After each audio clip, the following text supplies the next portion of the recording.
ಎಲ್ಲರಿಗೂ ನಮಸ್ತೆ. ನನ್ನ ಹೆಸರು HD ವಿಶ್ವನಾಥ್ ಫ್ರಮ್ ಮಂಡ್ಯ. ನಾನು ಸ್ಪರ್ಧಾತ್ಮಕ ಪರೀಕ್ಷೆಗಳಿಗೆ ಸಂಬಂಧಿಸಿದಂತೆ ಸುಮಾರು 20 ವರ್ಷಗಳಿಂದ ಭಾರತ ಸಂವಿಧಾನ ಹಾಗೂ ಆಧುನಿಕ ಭಾರತದ ಇತಿಹಾಸ ಈ ಒಂದು ವಿಷಯಕ್ಕೆ ಸಂಬಂಧಿಸಿದಂತೆ ರಾಜ್ಯದ ಹಲವು ಸ್ಪರ್ಧಾತ್ಮಕ ಪರೀಕ್ಷಾ ಕೇಂದ್ರಗಳಲ್ಲಿ ಬೋಧನೆಯನ್ನು ಮಾಡ್ತಾಯಿದ್ದೇನೆ. ವಿದ್ಯಾರ್ಥಿಗಳಿಗೆ ಮಾರ್ಗದರ್ಶನವನ್ನು ಮಾಡ್ತಾಯಿದ್ದೇನೆ. ಈ ಒಂದು 20 ವರ್ಷಗಳ ಬೋಧನಾ ಅನುಭವದ ಹಿನ್ನೆಲೆಯಲ್ಲಿ ಇತಿಹಾಸದ ವಿಷಯ ಬಂದಂತಹ ಸಂದರ್ಭದಲ್ಲಿ ಅದು ಭಾಳಷ್ಟು ವೈಶಾಲ್ಯತೆಯನ್ನು ಹೊಂದಿರತಕ್ಕಂಥ ಒಂದು ವಸ್ತು ವಿಷಯ. ಪ್ರಾಚೀನ ಭಾರತ, ಮಧ್ಯಕಾಲೀನ ಭಾರತ, ಆಧುನಿಕ ಭಾರತ, ಯುರೋಪ್ನ ಇತಿಹಾಸ, ವಿಶ್ವ ಇತಿಹಾಸ, ಹೀಗೆ ಸೋ ಮೆನಿ ಟೈಪ್ಸ್ ಆಫ್ ಹಿಸ್ಟ್ರಿಯನ್ನು ನೋಡ್ತೀವಿ.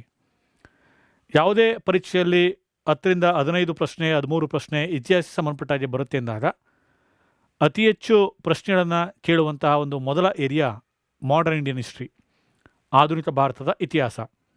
ಅಂದರೆ 14ನೇ ಶತಮಾನದಿಂದ ಭಾರತಕ್ಕೆ ಜಲಮಾರ್ಗವನ್ನು ಕಂಡುಹಿಡಿದ ಪ್ರಾರಂಭದಿಂದ ಭಾರತಕ್ಕೆ ಸ್ವಾತಂತ್ರ್ಯವನ್ನು ಪಡೆಯುವವರೆಗೆ ನಡೆತಕ್ಕಂಥ ಒಂದು ವಿದ್ಯಮಾನಗಳನ್ನು ಒಳಗೊಂಡಂತಹ ಇತಿಹಾಸದ ಬಗ್ಗೆನೇ ಅತಿ ಹೆಚ್ಚು ಪ್ರಶ್ನೆಗಳನ್ನು ಎಕ್ಸಾಮ್ಗಳಲ್ಲಿ ಕೇಳುವಂಥದ್ದು. ಈ ಹಿನ್ನೆಲೆಯಲ್ಲಿ ನಾನು ಕೂಡ ಸ್ಪರ್ಧಾತ್ಮಕ ಪರೀಕ್ಷೆಗಳಿಗೆ ಸಂಬಂಧಪಟ್ಟ ಹಾಗೆ ವಿದ್ಯಾರ್ಥಿಗಳಿಗೆ ಒಂದು ಉತ್ತಮ ಪಠ್ಯಪುಸ್ತಕದ ಮಾಹಿತಿಯನ್ನು ನೀಡಬೇಕು ಅಂತೇಳಿ ಆಧುನಿಕ ಭಾರತದ ಇತಿಹಾಸ ಅಂತಕ್ಕಂಥ ಒಂದು ಪುಸ್ತಕವನ್ನು ರಚನೆ ಮಾಡಿದ್ದೇನೆ. ಕೇವಲ ಆಧುನಿಕ ಭಾರತದ ಇತಿಹಾಸಕ್ಕೆ ಸಂಬಂಧಪಟ್ಟ ಹಾಗೆ ಮಾತ್ರ ಮಾಹಿತಿಯನ್ನು ಇದು ಒಳಗೊಂಡಿದೆ, ವಿವರಣಾತ್ಮಕವಾಗಿ ಒಳಗೊಂಡಿದೆ. ಕನ್ನಡದಲ್ಲಿ ಅತಿ ಹೆಚ್ಚು ವಿವರಣಾತ್ಮಕವಾಗಿ ಮಾಹಿತಿಯನ್ನು ಒಳಗೊಂಡಿರತಕ್ಕಂಥ ಏಕೈಕ ಪುಸ್ತಕ ಈ ಒಂದು ಆಧುನಿಕ ಭಾರತ ಇತಿಹಾಸ. ಪ್ರತಿ ಕಂಟೆಂಟ್ನ ಅಂತ್ಯದಲ್ಲಿ IAS, KS ಮತ್ತು PSI ಎಕ್ಸಾಮ್ಗಳಲ್ಲಿ, KSET ಎಕ್ಸಾಮ್ಗಳಲ್ಲಿ ಕೇಳಿರುವಂತಹ ಪ್ರಶ್ನೆಗಳನ್ನು ಕೂಡ ನಾನು ಆಯಾ ಟಾಪಿಕ್ಗೆ ಅನುಗುಣವಾಗಿ ನಾನು ಕೊಟ್ಟಿದ್ದೇನೆ. ಪುಸ್ತಕವನ್ನು ಓದಿದಂಥ ವಿದ್ಯಾರ್ಥಿಗಳು ಆ ಏರಿಯಾಗೆ ಸಂಬಂಧಪಟ್ಟಾಗೆ ಪ್ರಶ್ನೆ ಯಾವ ರೀತಿ ಬರ್ತವೆ ಅನ್ನೋ ಒಂದು ಅವೇರ್ನೆಸ್ ಕೂಡ ಅವ್ರಿಗೆ ಇರಬೇಕು ಅಂತೇಳಿ ಬರೆದಿರತಕ್ಕಂಥದ್ದು. KS ಪೂರ್ವಭಾವಿ, ಮುಖ್ಯ ಪರೀಕ್ಷೆ ಮತ್ತು ಇತರೆ ಗ್ರೂಪ್ ಸಿ ಎಕ್ಸಾಮ್ಗಳಿಗೆ ಅನುಕೂಲ ಆಗುವಂತಹ ನಿಟ್ಟಿನಲ್ಲಿ ಈ ಪುಸ್ತಕವನ್ನು ರಚನೆ ಮಾಡಿದ್ದು. ಈಗಾಗಲೇ 3 ಆವೃತ್ತಿಯನ್ನು ಇದು ಕಂಡಿದೆ.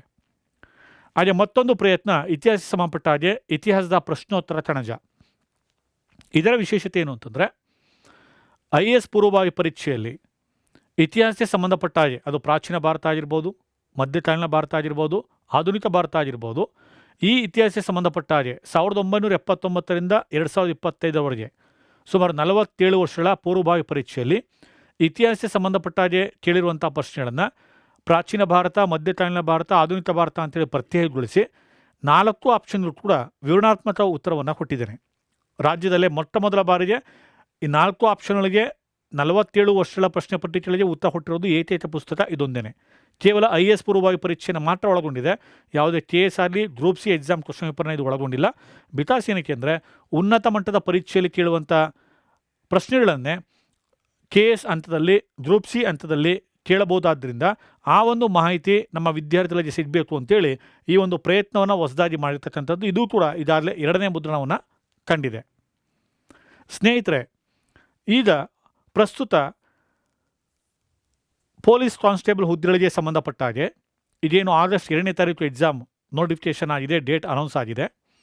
ಈ ಇತಿಹಾಸಕ್ಕೆ ಸಂಬಂಧಪಟ್ಟ ಹಾಗೆ ಬಂದಂತಹ ಸಂದರ್ಭದಲ್ಲಿ ನಾವು ಆಧುನಿಕ ಭಾರತ ಇತಿಹಾಸದ ಬಗ್ಗೆ ಅತಿ ಹೆಚ್ಚು ಪ್ರಶ್ನೆಗಳನ್ನು ಕೇಳ್ತಾರೆ ಅಂತ ಬಂದಾಗ ಆಧುನಿಕ ಭಾರತ ಇತಿಹಾಸ 14th ಸೆಂಚುರಿಯಿಂದ ಏನು ಪ್ರಾರಂಭ ಆಗುತ್ತೆ, ಭಾರತಕ್ಕೆ ವಾಸ್ಕೋ ಡಿ ಗಾಮ ಜಲಮಾರ್ಗವನ್ನು ಕಂಡುಹಿಡಿದ ನಂತರದಲ್ಲಿ 1498ರಿಂದ ಏನು ಪ್ರಾರಂಭ ಆಗುತ್ತೆ, ಅಲ್ಲಿಂದ 1947 ಭಾರತಕ್ಕೆ ಸ್ವಾತಂತ್ರ್ಯ ಬಂದಂತಹ ಒಂದು ಕಾಲಘಟ್ಟವನ್ನು ಮಾಡರ್ನ್ ಇಂಡಿಯನ್ ಹಿಸ್ಟ್ರಿ ಅಂತೇಳಿ ಕರಿತೀವಿ. ಈ ಒಂದು ಸ್ವಾತಂತ್ರ್ಯ ಹೋರಾಟದ ಇತಿಹಾಸದಲ್ಲಿ ಆ ಸ್ವಾತಂತ್ರ್ಯ ಚಳುವಳಿಯನ್ನು ಒಂದು ಕ್ರಮಬದ್ಧವಾಗಿ, ವ್ಯವಸ್ಥಿತವಾಗಿ, ಸಂಘಟನಾತ್ಮಕವಾಗಿ ತೆಗೆದುಕೊಂಡು ಹೋಗಲಿಕ್ಕೆ ಒಂದು ರಾಷ್ಟ್ರೀಯ ಮಟ್ಟದ ಸಂಸ್ಥೆಯ ಅಗತ್ಯತೆ ಇದೆ ಅಂತೇಳಿ ಈ ಹಿಂದೆ ಬ್ರಿಟಿಷ್ ಆಡಳಿತಾವಧಿಯಲ್ಲೇ ಬ್ರಿಟಿಷ್ ನಿವೃತ್ತ ICS ಅಧಿಕಾರಿಯಾಗಿದ್ದಂತಹ AO ಹ್ಯೂಮ್ ಅಂತಕ್ಕಂಥವರು ಭಾರತೀಯ ರಾಷ್ಟ್ರೀಯ ಕಾಂಗ್ರೆಸ್ಸನ್ನು ಸ್ಥಾಪನೆ ಮಾಡಿದರು. ಆ ಭಾರತೀಯ ರಾಷ್ಟ್ರೀಯ ಕಾಂಗ್ರೆಸ್ಸನ್ನು 1885ರಲ್ಲಿ ಸ್ಥಾಪನೆ ಮಾಡ್ತಾರೆ. ಆ 1885ರಲ್ಲಿ ಸ್ಥಾಪನೆ ಮಾಡಿದಾಗ ಅದರ ಪ್ರಥಮ ಅಧಿವೇಶನ 1885 ಡಿಸೆಂಬರ್ 28ರಿಂದ 30ರ ಅವಧಿಯಲ್ಲಿ ಮುಂಬೈನ ಗೋಕುಲ್ದಾಸ್ ತೇಜ್ಪಾಲ್ ಸಂಸ್ಕೃತ ಕಾಲೇಜಿನ ಆವರಣದಲ್ಲಿ WC ಬ್ಯಾನರ್ಜಿ ಅಧ್ಯಕ್ಷತೆಯಲ್ಲಿ ನಡೆಯುತ್ತೆ. ಸುಮಾರು 72 ಮಂದಿ ಪ್ರತಿನಿಧಿಗಳು ಆ ಒಂದು ಮೊದಲ ಅಧಿವೇಶನದಲ್ಲಿ ಭಾಗಿಯಾಗಿರ್ತಾರೆ. ಅಂದಿನಿಂದ 1885ರಲ್ಲಿ ಭಾರತೀಯ ರಾಷ್ಟ್ರೀಯ ಕಾಂಗ್ರೆಸ್ ಸ್ಥಾಪನೆಯೊಂದಿಗೆ ಪ್ರತಿ ವರ್ಷ ಒಂದೊಂದು ಸ್ಥಳದಲ್ಲಿ ಒಬ್ಬೊಬ್ಬ ವ್ಯಕ್ತಿ ಅಧ್ಯಕ್ಷತೆಯಲ್ಲಿ ರಾಷ್ಟ್ರೀಯ ಕಾಂಗ್ರೆಸ್ನ ಅಧಿವೇಶನ ಸಮಾವೇಶಗೊಳ್ಳುವ ಮೂಲಕ ನಮ್ಮ ಸ್ವಾತಂತ್ರ್ಯ ಹೋರಾಟದ ಚಳುವಳಿಯ ರೂಪುರೇಷೆಗಳು ಹೇಗಿರಬೇಕು, ನಮ್ಮ ತೀರ್ಮಾನಗಳು ಹೇಗಿರಬೇಕು, ಹೋರಾಟದ ಮೂಮೆಂಟ್ಗಳು ಹೇಗಿರಬೇಕು ಅನ್ನೋದ್ರ ಬಗ್ಗೆ ವಿಸ್ತೃತವಾಗಿ ಚರ್ಚೆಯನ್ನು ಮಾಡೋದ್ರ ಮುಖಾಂತರ ಕೆಲವೊಂದು ನಿರ್ಣಯಗಳನ್ನು ಕೈಗೊಳ್ಳುವಂಥ ಒಂದು ಪರಂಪರೆ ಪ್ರಾರಂಭ ಆಯಿತು. ಈ ನಿಟ್ಟಿನಲ್ಲಿ ಭಾರತೀಯ ರಾಷ್ಟ್ರೀಯ ಕಾಂಗ್ರೆಸ್ ಸ್ಥಾಪನೆಯಾದ ಕಾಲಘಟ್ಟದಿಂದ 1947ರ ಒಂದು ಅವಧಿಯನ್ನು ಸ್ವಾತಂತ್ರ್ಯ ಚಳವಳಿ ಇತಿಹಾಸದಲ್ಲಿ ಅಥವಾ ರಾಷ್ಟ್ರೀಯ ಚಳವಳಿ ಇತಿಹಾಸದಲ್ಲಿ ನಾವು 3 ಯುಗವನ್ನಾಗಿ ನಾವು ಅದನ್ನು ಡಿವೈಡ್ ಮಾಡ್ತೀವಿ. 1885ರಿಂದ 1905ರ ಕಾಲಾವಧಿಯನ್ನು ಮಂದಗಾಮಿಗಳ ಯುಗ ಅಂತೇಳಿ ಕರಿತೀವಿ, ಮಾಡರೇಟ್ಸ್ ಎರಾ ಅಂತೇಳಿ. ಹಾಗೆ 1905ರಿಂದ 1919ರ ಕಾಲಾವಧಿಯನ್ನು ತೀವ್ರಗಾಮಿಗಳ ಯುಗ, ಎಕ್ಸ್ಟ್ರೀಮ್ಸ್ ಪೀರಿಯಡ್ ಅಂತೇಳಿ ಕರಿತೀವಿ. ಆನಂತರ 1919ರಿಂದ 1947ರ ಅವಧಿಯನ್ನು ನಾವು ಗಾಂಧಿ ಎರಾ, ಗಾಂಧಿ ಯುಗ ಅಂತೇಳಿ ಕರಿತೀವಿ. ಇವತ್ತಿನ ತರಗತಿನಲ್ಲಿ ನಾವು ಸ್ವಾತಂತ್ರ್ಯ ಚಳವಳಿಯಲ್ಲಿ ತೀವ್ರಗಾಮಿಗಳ ಒಂದು ಪಾತ್ರ, ಆ ತೀವ್ರಗಾಮಿಗಳ ಯುಗದಲ್ಲಿ ನಡೆದಂಥ ಪ್ರಮುಖ ಘಟನಾವಳಿಗಳು ನಮ್ಮ ಪರೀಕ್ಷಾ ದೃಷ್ಟಿಯಿಂದ ಯಾವ ರೀತಿಯಾಗಿ ಎಕ್ಸಾಮಲ್ಲಿ ಕ್ವಶನ್ಸನ್ನು ಕೇಳ್ತಾನೆ ಅನ್ನೋದ್ರ ಬಗ್ಗೆ ಈ ಒಂದು ಅಧಿವೇಶನದಲ್ಲಿ ಚರ್ಚೆಯನ್ನು ಮಾಡೋಣ. ಇದಾಗಿ ಹೇಳಿದಾಗೆ ನಾವು ಸ್ವಾತಂತ್ರ್ಯ ಹೋರಾಟದಲ್ಲಿ ತೀವ್ರಗಾಮಿಗಳ ಯುಗ ಅಂತೇಳಿ ಪರಿಗಣಿಸೋದು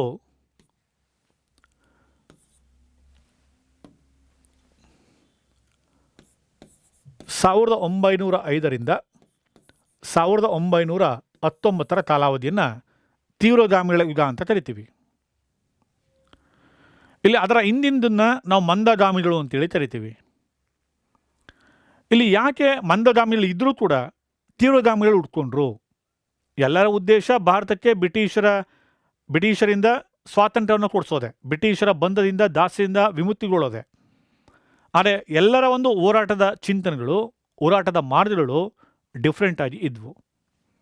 ಅದರಲ್ಲೂ ಮಂದಗಾಮಿ ಗುಂಪಿನಲ್ಲಿ ನಾವು ನೋಡಿದಾಗ ಗೋಪಾಲಕೃಷ್ಣ ಗೋಖಲೆ ಆಗಿರ್ಬೋದು, ದಾದಾಬಾಯಿ ನೌರೋಜಿ ಆಗಿರ್ಬೋದು, ಫಿರೋಜ್ ಶಾ ಮೆಹ್ತಾ ಆಗಿರ್ಬೋದು, ಬದ್ರುದ್ದೀನ್ ತ್ಯಾಬ್ಜಿ ಆಗಿರ್ಬೋದು, KT ತೆಲ್ಲಂಗ ಆಗಿರ್ಬೋದು, ಹೀಗೆ ಇತರೆ ಹಲವಾರು ನಾಯಕರುಗಳು ತಮ್ಮ ಒಂದು ಹೋರಾಟದ ಹಂತದಲ್ಲಿ ಮನವಿಗಳನ್ನು ಸಲ್ಲಿಕೆ ಮಾಡ್ತಕ್ಕಂಥದ್ದು, ಬೇಡಿಕೆಗಳನ್ನು ಮಂಡಿಸ್ತಕ್ಕಂಥದ್ದು, ಸಾರ್ವಜನಿಕ ಸಭೆ ಸಮಾರಂಭಗಳನ್ನು ಕಂಡಕ್ಟ್ ಮಾಡ್ತಕ್ಕಂಥದ್ದು, ಬ್ರಿಟಿಷರನ್ನು ರಿಕ್ವೆಸ್ಟ್ ಮಾಡ್ಕೊಳ್ತಕ್ಕಂಥದ್ದು, ಅಹಿಂಸಾ ಮಾರ್ಗವನ್ನು ಪ್ರಮುಖವಾಗಿ ಅಳವಡಿಸ್ಕೊಂಡಿದ್ದು, ಇವು ಮಂದಗಾಮಿಗಳ ಹೋರಾಟದ ಒಂದು ವಿಧಾನ ಆಗಿತ್ತು. ಇದಕ್ಕೆ ಬ್ರಿಟಿಷರು ಸ್ಪಂದಿಸ್ಬೋದಾಗಿತ್ತು ಅಥವಾ ಸ್ಪಂದಿಸ್ತೇನೂ ಇರ್ಬೋದಾಗಿತ್ತು. ಯಾವುದೇ ರೀತಿಯಾದಂಥ ಹೋರಾಟದ ತೀವ್ರತೆ ಆ ಒಂದು ಯುಗದಲ್ಲಿ ಕಂಡು ಬರಲಿಲ್ಲ. ಇದನ್ನು ಗಮನಿಸಿದಂಥ ಹಲವು ನಾಯಕರುಗಳು ಬ್ರಿಟಿಷರ ಬಳಿ ನಾವು ಭಿಕ್ಷೆಯನ್ನು ಬೇಡ್ತಕ್ಕಂಥದ್ದು ಸೂಕ್ತ ಅಲ್ಲ, ನಮ್ಮ ದೇಶದಲ್ಲಿ ಆಡಳಿತ ಮಾಡ್ತಾ ಇರ್ತಕ್ಕಂಥ ಹೊರಗಿನವ್ರನ್ನ ನಾವು ಹೊರದೋಡಿಸ್ಬೇಕೇ ಹೊರತು ಅವರ ಮುಂದೆ ಹೋಗಿ ನಾವು ಕೈ ಚಾಚುವಂಥದ್ದು, ಮನವಿ ಸಲ್ಲಿಸೋದು, ರಿಕ್ವೆಸ್ಟ್ ಮಾಡ್ಕೊಳ್ತಕ್ಕಂಥದ್ದು ಸೂಕ್ತ ಅಲ್ಲ. ಈ ರೀತಿ ಮನವಿ ಮುಖಾಂತರ, ಅಹಿಂಸಾ ಮಾರ್ಗದ ಮುಖಾಂತರ ನಾವು ಇದೇ ಹೋರಾಟದ ವಿಧಾನವನ್ನು ಅನುಸರಿಸಿದ್ರೆ ಭಾರತಕ್ಕೆ ಬ್ರಿಟಿಷರು ಆದಷ್ಟು ಬೇಗ ಸ್ವಾತಂತ್ರ್ಯವನ್ನು ಕೊಡೋದಿಲ್ಲ, ಇನ್ನಷ್ಟು ನಮ್ಮನ್ನು ದಾಸ್ಯಕ್ಕೆ ನೂಕ್ತಾರೆ. ಅಡ್ಡಿಂದಾಗಿ ನಮ್ಮ ಹೋರಾಟದ ರೂಪುರೇಷೆಗಳು, ಹೋರಾಟದ ವಿಧಾನಗಳು ವಿಭಿನ್ನವಾಗಿರಬೇಕು ಅನ್ನೋದು ತೀವ್ರಗಾಮಿಗಳ ಆಲೋಚನೆ ಆಗಿತ್ತು. ಜೊತೆ ಆ ಸಂದರ್ಭದಲ್ಲಿ ಮಂದಗಾಮಿ ಯುಗದಲ್ಲಿ ನಾಯಕರು ಕೊಟ್ಟಂತಹ ಮನವಿಗಳಿಗೆ ಬ್ರಿಟಿಷರು ಸರಿಯಾಗಿ ಸ್ಪಂದಿಸ್ತಾನೂ ಇರಲಿಲ್ಲ. ಈ ನಿಟ್ಟಿನಲ್ಲಿ ಅವತ್ತಿನ ಕಾಲಮಾನದಲ್ಲಿ ನಡೆದಂಥ ಕೆಲವೊಂದು ಘಟನೆಗಳು ತೀವ್ರಗಾಮಿಗಳ ಒಂದು ಎಚ್ಚೆತ್ತುಕೊಳ್ಳುವಿಕೆಗೆ ಪ್ರೇರಣೆಯನ್ನು ಉಂಟು ಮಾಡಿದ್ವು. ಎಕ್ಸಾಂಪಲ್ 1905ರಲ್ಲಿ ರಷ್ಯಾ ಮತ್ತು ಜಪಾನ್ ನಡುವೆ ನಡೆದಂಥ ಯುದ್ಧ. 1905ನಲ್ಲಿ ರಷ್ಯಾ ಮತ್ತು ಜಪಾನ್ ನಡುವೆ ನಡೆದಂಥ ಯುದ್ಧದಲ್ಲಿ ಪ್ರಪಂಚದಲ್ಲೇ ವಿಸ್ತೀರ್ಣದಲ್ಲಿ ಅತ್ಯಂತ ದೊಡ್ಡ ರಾಷ್ಟ್ರ ಅಂತೇಳಿ ಕರೆಯೋದು ನಾವು ರಷ್ಯಾವನ್ನು. ಜಪಾನ್ ಒಂದು ಪುಟ್ಟ ದ್ವೀಪ ರಾಷ್ಟ್ರ. ಅದು ಆ ಜಪಾನ್ ಅಂತ ಪುಟ್ಟ ದ್ವೀಪ ರಾಷ್ಟ್ರ ರಷ್ಯಾದಂತಹ ಬೃಹತ್ ದೇಶವನ್ನು 1905ರ ಯುದ್ಧದಲ್ಲಿ ಸೋಲಿಸುತ್ತೆ. ಇಡೀ ಜಗತ್ತೇ ಆಶ್ಚರ್ಯವನ್ನು ಉಂಟು ಮಾಡುತ್ತೆ. ಆ ಸಂದರ್ಭದಲ್ಲಿ ಹಲವಾರು ಪತ್ರಿಕೆಗಳು ಬರೀತಾವೆ, ಜಪಾನ್ ಅಂತ ರಾಷ್ಟ್ರ ರಷ್ಯಾವನ್ನು ಸೋಲಿಸೋದಾದರೆ, ಭಾರತೀಯರು ಮನಸ್ಸನ್ನು ಮಾಡಿದ್ರೆ ಬ್ರಿಟನ್ ರಾಷ್ಟ್ರವನ್ನು ಕಟ್ಟಿ ಹಾಕಿ ಅದನ್ನು ಸಮುದ್ರದಲ್ಲಿ ಮುಳುಗಿಸ್ಬೋದು ಅಂಥೇಳಿ ಕ್ರಾಂತಿಕಾರಕ ಲೇಖನಗಳನ್ನು ಪ್ರಕಟ ಮಾಡಿದ್ವು. ಅದೇ ವೇಳೆಗೆ ಪೂನಾದಲ್ಲಿ ಪ್ಲೇಗ್ ಕಾಯಿಲೆ ಹರಡಿದಾಗ 1899ರ ಸಂದರ್ಭದಲ್ಲಿ ಪ್ಲೇಗ್ ಡಿಸೀಸಸ್ ಅಟ್ಯಾಕ್ ಆದಾಗ ಅದನ್ನು ನಿಯಂತ್ರಿಸುವ ನೆಪದಲ್ಲಿ ಬ್ರಿಟಿಷ್ ಅಧಿಕಾರಿಯಾದಂಥ ರ್ಯಾಂಡ್ ಅಂತಕ್ಕಂಥವನು ಜನರಿಗೆ ಅವೇರ್ನೆಸ್ಸನ್ನು ಮೂಡಿಸೋದು ಬದಲಿಗೆ, ಒಳ್ಳೆಯದನ್ನು ಮಾಡೋದು ಬದಲಿಗೆ, ಕಾಯಿಲೆಯ ನಿಯಂತ್ರಣಕ್ಕೆ ಬೇಕಾದಂಥ ಕ್ರಮಗಳನ್ನು ಕೈಗೊಳ್ಳೋದು ಬದಲಿಗೆ ಅದೇ ನೆಪ ಇಟ್ಕೊಂಡು ದಬ್ಬಾಳಿಕೆ, ದೌರ್ಜನ್ಯ, ದರೋಡೆಗಳನ್ನು ಮಾಡಲಿಕ್ಕೆ ಶುರುವಾದ. ಈ ಎಲ್ಲ ಒಂದು ಘಟನಾವಳಿಗಳು ತೀವ್ರಗಾಮಿಗಳನ್ನು ಎಚ್ಚೆತ್ತುಕೊಳ್ಳುವಂತೆ ಮಾಡಿದ್ವು. ನಾವು ಇನ್ನಷ್ಟು ವರ್ಷಗಳ ಕಾಲ ಇದೇ ಥರ ನಾವು ಮನವಿಗಳನ್ನು ಸಲ್ಲಿಸ್ತಾ ಇದ್ದರೆ, ಅಹಿಂಸಾ ಮಾರ್ಗದಿಂದ ಇದ್ದರೆ ನಮ್ಮ ಮನವಿಗೆ ಅವರು ಓಗೊಡೋದಿಲ್ಲ. ನಮ್ಮ ಹೋರಾಟದ ತೀವ್ರತೆ ವಿಭಿನ್ನವಾಗಿರಬೇಕು ಅಂತೇಳಿ ತೀರ್ಮಾನ ಮಾಡ್ತಾರೆ. ಆ ಹಿನ್ನೆಲೆಯಲ್ಲಿ ಬಂದಂಥ ಪ್ರಮುಖ ನಾಯಕರು ಅಂತ ಬಂದಾಗ ನಾವು ಈ ಯುದ್ಧದಲ್ಲಿ ಗಮನಿಸೋದು ಬಾಲಗಂಗಾಧರ ತಿಲಕ್, ಲಾಲಾ ಲಜಪತ್ ರಾಯ್, ದೆನ್ ಬಿಪಿನ್ ಚಂದ್ರಪಾಲ್. ಈ ಮೂವರನ್ನು ಕೂಡ ಜನತೆ ಶಾರ್ಟ್ ಫಾರ್ಮ್ನಲ್ಲಿ ಲಾಲ್ ಬಾಲ್ ಪಾಲ್ ಅಂತೇಳಿ ಕರೀತಾ ಇದ್ರು. ಈ 3 ಜನ ತೀವ್ರಗಾಮಿ ಯುದ್ಧದಲ್ಲಿ ಬಂದಂತಹ ಪ್ರಮುಖ ನಾಯಕರು. ಆದಮೇಲೆ ಇವರ ಒಂದು ಹೋರಾಟದ ವಿಧಾನ ಹೇಗಿತ್ತು, ಹೋರಾಟದ ಪ್ರಿನ್ಸಿಪಲ್ಸ್ ಏನು ಅಂತ ಬಂದಾಗ ಇವರಲ್ಲಿ ಪ್ರಮುಖವಾಗಿ ಇಟ್ಕೊಂಡಂಥ ಅಂಶಗಳು ಅಂತಂದರೆ, ನಂಬರ್ 1 ಸ್ವರಾಜ್ಯ, ನಂಬರ್ 2 ಸ್ವದೇಶಿ,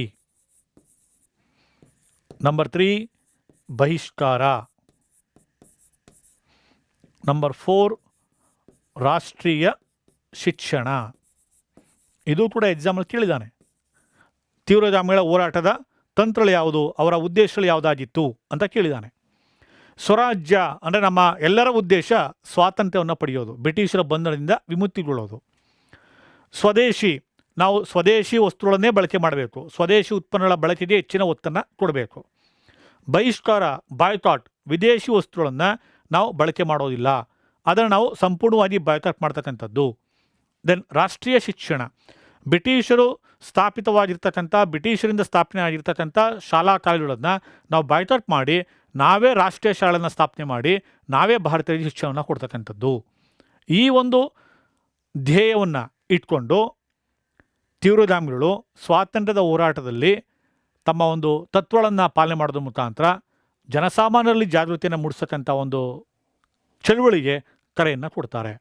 ಈ 4 ಕೂಡ ತೀವ್ರಗಾಮಿಗಳ ಮೂಲ ಉದ್ದೇಶಗಳು ಆಗಿತ್ತು. ಈಗ ಈ ಒಂದು ಉದ್ದೇಶವನ್ನು ಇಟ್ಕೊಂಡು ಆರಂಭ ಮಾಡಿದಂಥ ಈ ಒಂದು ಕಾಲಘಟ್ಟದಲ್ಲಿ 1905ರಿಂದ 1919 ಕಾಲಾವಧಿನಲ್ಲಿ ನಡೆದಂಥ ಪ್ರಮುಖ ವಿದ್ಯಮಾನಗಳು ಯಾವ್ಯಾವುದು, ಪ್ರಮುಖ ಇವೆಂಟ್ಸ್ಗಳು ಯಾವ್ಯಾವುದು ಅಂತ ಬಂದಂಥ ಸಂದರ್ಭದಲ್ಲಿ ಅದನ್ನು ನಾವು ಮೊದಲಿಗೆ ಗಮನಿಸ್ತಕ್ಕಂಥದ್ದು ಬಂಗಾಳದ ವಿಭಜನೆ. ಅಕ್ಟೋಬರ್ 16, 1905. ಕೆಲವೊಂದು ಘಟನೆಗಳಿಗೆ ಬರೀ ಇಯರ್ ಮಾತ್ರ ಕೇಳ್ತಾನೆ, ಕೇವಲ ವರ್ಷವನ್ನು. ಕೆಲವೊಂದರಲ್ಲಿ ಸ್ಪೆಸಿಫಿಕ್ ಆಗಿ ಮಂತು ಡೇಟನ್ನು ಕೇಳ್ತಾನೆ. ಈ ಪ್ರಶ್ನೆಯಲ್ಲಿ, ಈ ಘಟನೆಯಲ್ಲಿ ಡೇಟು ಮಂತು ಕೂಡ ಭಾಳ ಇಂಪಾರ್ಟೆಂಟು. ಅಕ್ಟೋಬರ್ 16, 1905 ಬಂಗಾಳದ ವಿಭಜನೆ. ಏನಿದು ಪಾರ್ಟಿಷನ್ ಆಫ್ ಬೆಂಗಾಲ್? ಅವತ್ತಿನ ಕಾಲಕ್ಕೆ ಸ್ವಾತಂತ್ರ್ಯ ಹೋರಾಟದ ಶಕ್ತಿ ಕೇಂದ್ರ, ಎಲ್ಲ ಚಟುವಟಿಕೆಗಳ ಕೇಂದ್ರ ಬಿಂದು ಬಂಗಾಳ ಆಗಿತ್ತು. ವಿಶಾಲವಾದಂತಹ ಪ್ರಾಂತ್ಯ, ಸಂಪದ್ಭರಿತವಾದಂತಹ ಪ್ರಾಂತ್ಯ, ರಾಷ್ಟ್ರೀಯ ಚಳುವಳಿಗಳ ಶಕ್ತಿ ಕೇಂದ್ರವೂ ಕೂಡ ಹೌದು. ರಾಷ್ಟ್ರೀಯ ಚಳುವಳಿಯಲ್ಲಿ ಪ್ರಮುಖ ನೇತಾರಾದಂತಹ ಬಹುಪಾಲು ಎಲ್ಲರ ಒಂದು ಸ್ಥಳೀಯ ಆವಾಸ ಸ್ಥಾನ ಬಂಗಾಳ ಆಗಿತ್ತು. ಈ ಹಿನ್ನೆಲೆಯಲ್ಲಿ ಈ ಒಂದು ಬಂಗಾಳದಲ್ಲಿ ಹಿಂದೂ ಮತ್ತು ಮುಸಲ್ಮಾನ್ ಎಲ್ಲರೂ ಕೂಡ ಯಾವುದೇ ಭೇದ ಭಾವ ಇಲ್ಲದೇ ಒಗ್ಗಟ್ಟಾಗಿ ಈ ಒಂದು ರಾಷ್ಟ್ರೀಯ ಚಳುವಳಿಯಲ್ಲಿ ತಮ್ಮನ್ನು ಸಕ್ರಿಯವಾಗಿ ತೊಡಗಿಸ್ಕೊಂಡಿದ್ರು. ಇದನ್ನು ಗಮನಿಸಿದಂತಹ ಅಂದಿನ ಬ್ರಿಟಿಷ್ ವೈಸ್ರಾಯ್ ಲಾರ್ಡ್ ಕರ್ಜನ್ ಸ್ವಾತಂತ್ರ್ಯ ಹೋರಾಟದ ತೀವ್ರತೆಯನ್ನು ಹತ್ತಿಕ್ಕಬೇಕು, ಹಿಂದೂ ಮತ್ತು ಮುಸಲ್ಮಾನರ ನಡುವೆ ಇರತಕ್ಕಂಥ ಒಗ್ಗಟ್ಟನ್ನು ಮುರಿದು ಹಾಕಬೇಕು, ಇವರಿಬ್ಬರ ನಡುವೆ ಒಡೆದು ಆಳುವ ನೀತಿಯನ್ನು ಜಾರಿ ಮಾಡಬೇಕು ಅಂತೇಳಿ ಆತ ಮಾಡಿದಂಥ ಒಂದು ತಂತ್ರವೇ ಈ ಒಂದು ಬಂಗಾಳದ ವಿಭಜನೆ. ಆಗ ಕೊಟ್ಟಂತಹ ಕಾರಣ, ಬಂಗಾಳ ವಿಶಾಲವಾದಂತಹ ಪ್ರಾಂತ್ಯ, ಆಡಳಿತ ನಡೆಸೋದಕ್ಕೆ ಕಷ್ಟ ಆಗ್ತಾ ಇದೆ. ಈ ಹಿನ್ನೆಲೆಯಲ್ಲಿ ಆಡಳಿತಾತ್ಮಕ ಹಿತದೃಷ್ಟಿಯಿಂದ ಬಂಗಾಳವನ್ನು ಪೂರ್ವ ಬಂಗಾಳ ಮತ್ತು ಪಶ್ಚಿಮ ಬಂಗಾಳ ಅಂಥೇಳಿ 2 ಭಾಗವನ್ನಾಗಿ ನಾವು ಮಾಡ್ತೇವೆ ಅಂಥೇಳಿ ಆದೇಶವನ್ನು ಹೊರಡಿಸ್ತಾನೆ. ಪೂರ್ವ ಬಂಗಾಳಕ್ಕೆ ಢಾಕಾವನ್ನು ರಾಜಧಾನಿಯಾಗಿ ಮಾಡೋದು, ಪಶ್ಚಿಮ ಬಂಗಾಳಕ್ಕೆ ಕೋಲ್ಕತ್ತಾವನ್ನು ರಾಜಧಾನಿ ಮಾಡೋದು. ಅಂದರೆ ಅಂದಿನ ಕಲ್ಕತ್ತಾವನ್ನು ರಾಜಧಾನಿ ಮಾಡೋದು ಅಂಥೇಳಿ ಘೋಷಣೆ ಮಾಡ್ತಾನೆ. ಕಾರಣ ಏನಕ್ಕೆ ಅಂದರೆ, ಪೂರ್ವ ಬಂಗಾಳದಲ್ಲಿ ಮೆಜಾರಿಟಿ ಇದ್ದಂತಹ ಸಮುದಾಯ ಮುಸ್ಲಿಂ ಸಮುದಾಯ, ಪಶ್ಚಿಮ ಬಂಗಾಳದಲ್ಲಿದ್ದಂಥ ಮೆಜಾರಿಟಿ ಹಿಂದೂ ಕಮ್ಯುನಿಟಿ. ಹಿಂದೂ ಸಮುದಾಯದವರು ಹೆಚ್ಚು ಇದ್ದರು. ಈ ನಿಟ್ಟಿನಲ್ಲಿ ಇವರಿಬ್ಬರ ನಡುವೆ ಒಡೆದು ಆಳುವ ನೀತಿಯನ್ನು ಜಾರಿ ಮಾಡಬೇಕು ಅಂತೇಳಿ ಬಂಗಾಳವನ್ನು ಆಡಳಿತಾತ್ಮಕ ದೃಷ್ಟಿಯಿಂದ ನಾನು ಡಿವೈಡ್ ಮಾಡ್ತಾ ಇದ್ದೀನಿ ಅಂತೇಳಿ ಅನೌನ್ಸ್ ಮಾಡ್ತಾನೆ. ಇದರ ಮೂಲ ಉದ್ದೇಶ ರಾಷ್ಟ್ರೀಯ ಚಳವಳಿಯನ್ನು ಹತ್ತಿಕ್ಕೋದು, ಡಿವೈಡ್ ರೂಲ್ ಪಾಲಿಸಿಯನ್ನು ಇಂಟ್ರೊಡ್ಯೂಸ್ ಮಾಡೋದು ಆಗಿತ್ತು. ಈ ನಿಟ್ಟಿನಲ್ಲಿ ಈ ಒಂದು ಆದೇಶ ಅಧಿಕೃತವಾಗಿ ಹೊರಬಿದ್ದಿದ್ದು ಅಕ್ಟೋಬರ್ 16, 1905. ಇದನ್ನು ಎಲ್ಲಿ ಅನೌನ್ಸ್ ಮಾಡೋದು ಅಂದರೆ ಶಿಮ್ಲಾದಲ್ಲಿ. ಇದು ಕೂಡ ಎಕ್ಸಾಮಲ್ಲಿ ಪ್ರಶ್ನೆ ಕೇಳಿದ್ದಾನೆ. ಯಾವ ಸ್ಥಳದಲ್ಲಿ ಘೋಷಣೆ ಆಯಿತು ಅಂದರೆ ಹಿಮಾಚಲ ಪ್ರದೇಶದ ಶಿಮ್ಲಾ ಏನಿದೆ ಅಲ್ಲಿ ಈ ಒಂದು ಬಂಗಾಳದ ವಿಭಜನೆ ಆದೇಶವನ್ನು ಹೊರಡಿಸ್ತಾರೆ. ಇದರ ವಿರುದ್ಧ ದೇಶದಾದ್ಯಂತ ಉಗ್ರ ಪ್ರತಿಭಟನೆ ಶುರು ಆಗುತ್ತೆ. ಪ್ರತಿಭಟನೆ ಶುರುವಾದಂಥ ಸಂದರ್ಭದಲ್ಲಿ ಹಿಂದೂ ಮತ್ತು ಮುಸಲ್ಮಾನರನ್ನು ಕಾನೂನಾತ್ಮಕವಾಗಿ ಡಿವೈಡ್ ಮಾಡೋದು ಕೂಡ ಭಾವನಾತ್ಮಕವಾಗಿ ನಾವು ಜೊತೆಯಾಗಿ ಇದ್ದೀವಿ ಅಂತೇಳಿ ತೋರಿಸೋದಕ್ಕೆ ರಾಖಿ ಬಂಧನ ಚಳವಳಿ ಪ್ರಾರಂಭ ಆಗುತ್ತೆ. ಆದರೆ ರವೀಂದ್ರನಾಥ ಟ್ಯಾಗೋರ್ ಮತ್ತು ರಾಮೇಂದ್ರ ಸುಂದರ ತ್ರಿವೇದಿ ಮತ್ತು ರವೀಂದ್ರನಾಥ ಟ್ಯಾಗೋರ್ ಇಬ್ಬರೂ ಕೂಡ ಜೊತೆಗೂಡಿ ರಾಖಿ ಬಂಧನ ಚಳವಳಿಯನ್ನು ಶುರು ಮಾಡ್ತಾರೆ. ಅಂದರೆ ಹಿಂದೂ ಮತ್ತು ಮುಸಲ್ಮಾನರು ಪರಸ್ಪರ ರಾಖಿ ಕಟ್ಕೊಳ್ಳೋದ್ರ ಮುಖಾಂತರವಾಗಿ ನಾವು ಅಣ್ಣ ತಮ್ಮಂದಿರ ಥರ, ಸಹೋದರರ ಥರ ಇದ್ದೀವಿ, ನಮ್ಮನ್ನು ಯಾರೂ ಭೇದ ಭಾವ ಬೇರೆ ಮಾಡಲಿಕ್ಕೆ ಸಾಧ್ಯ ಇಲ್ಲ ಅನ್ನೋ ಒಂದು ಸಂದೇಶನ ಬ್ರಿಟಿಷರಿಗೆ ಕೊಡಲಿಕ್ಕೆ ಈ ಒಂದು ರಾಖಿ ಬಂಧನ ಚಳವಳಿಯನ್ನು ಪ್ರಾರಂಭ ಮಾಡಿದ್ರು. ದಿನೇ ದಿನೇ ಅದು ಉಗ್ರ ರೂಪಕ್ಕೆ ತಾಳ್ತು.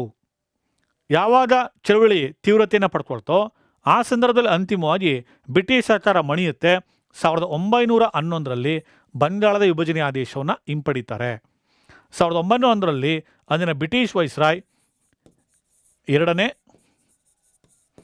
ಲಾರ್ಡ್ ಆರ್ಡಿಂಜ್ ಈ ಒಂದು ಬಂಗಾಳದ ವಿಭಜನೆ ಆದೇಶವನ್ನು ವಾಪಸ್ ಪಡಿತಾನೆ. ಇದು ಕೂಡ ಸಾಕಷ್ಟು ಎಕ್ಸಾಮಲ್ಲಿ ಕೇಳಿದ್ದಾನೆ.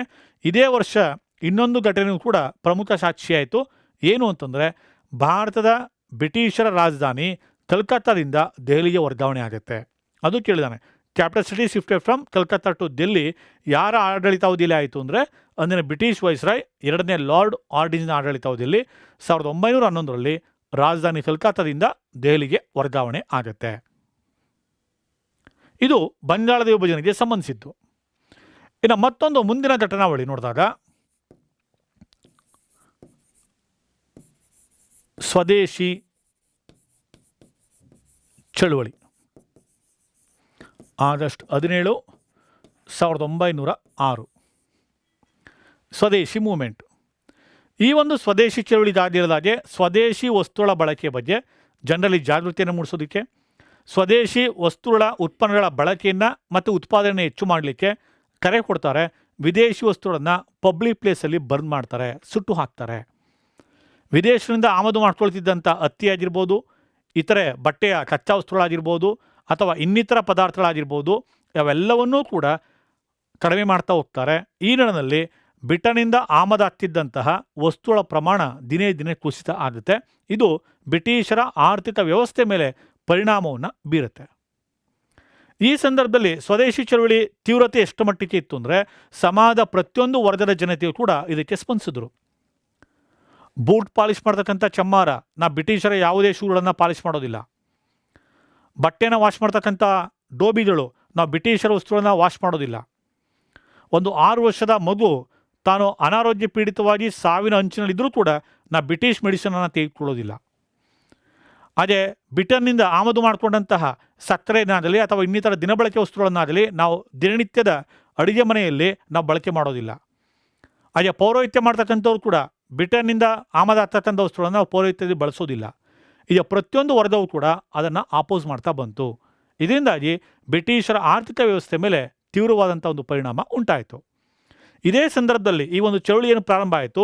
ಈ ಚಳುವಳಿಯ ಸಂದರ್ಭದಲ್ಲಿ ಬಾಲಗಂಗಾಧರ ತಿಲಕ್ ಸಹಿತ ಬಿಪಿನ್ ಚಂದ್ರಪಾಲ್ ಆಗಿರ್ಬೋದು, ಲಾಲಾ ಲಜಪತ್ ರಾಯ್ ಆಗಿರ್ಬೋದು, ಅನೇಕ ಜನ ನಾಯಕರು ಈ ಚಳುವಳಿಯಲ್ಲಿ ಭಾಗಿಯಾಗ್ತಾರೆ. ಈ ಚಳುವಳಿಯ ಸಂದರ್ಭದಲ್ಲೇ ಬಾಲಗಂಗಾಧರ ತಿಲಕ್ರವ್ರನ್ನ 1908ರಲ್ಲಿ ಬಂಧನಕ್ಕೆ ಒಳಪಡಿಸ್ತಾರೆ.